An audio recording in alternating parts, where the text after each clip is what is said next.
Hey guys, Joshua Peterson here with Peterson Electric. Want to talk to you today about why you'd want to put on an expansion coupling.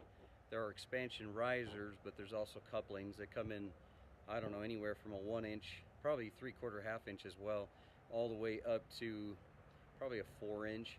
But this today is just a 2 inch. It's a 150 amp main on a house. As you can see, we have a ton of cement all the way around this house. Should be great for a boat or an RV, especially because they don't have an HOA. But right here, this completely pulled out, and the brick was rubbing on it, and it was pulling it down. Though they still did some of that foam around there to try to keep that from happening, it still pulled. Luckily, it didn't pull on the feeders too bad at all. But we did get some strut in here.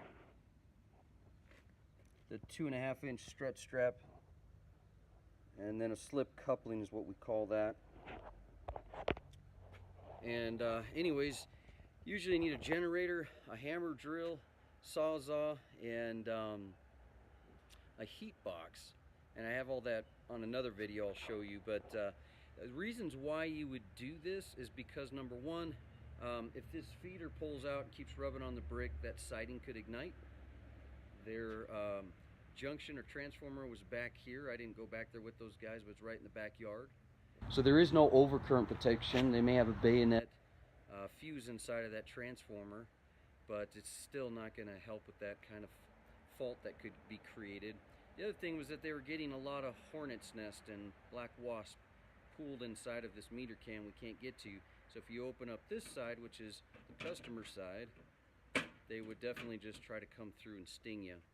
The other thing it keeps out inside of there is mice. Also weather. Sometimes I've seen them so bad that the weather can pour into the side of them. And then not trying to fill conduit down to the ground and get more water down there. So there's a lot of reasons why to get those done. Loveland does not, at this moment in 2018 of September, charge a disconnect reconnect. If I do a service upgrade on this panel, then they charge $267. Excel is right now $181. Fort Collins does not charge for disconnect reconnect unless it's an upgrade. So these expansion couplings do not need a permit in this area. Some of my other cities do have to have them. Up south, they expect, I don't know why, an inspection doesn't make sense because you're just trying to make it safer. And it's not really our responsibility at times because it is the line side of the meter. So maybe in your jurisdiction or city or county or state or in another country, since you watch these videos, maybe they do or do not request a permit inspection as well as a disconnect reconnect.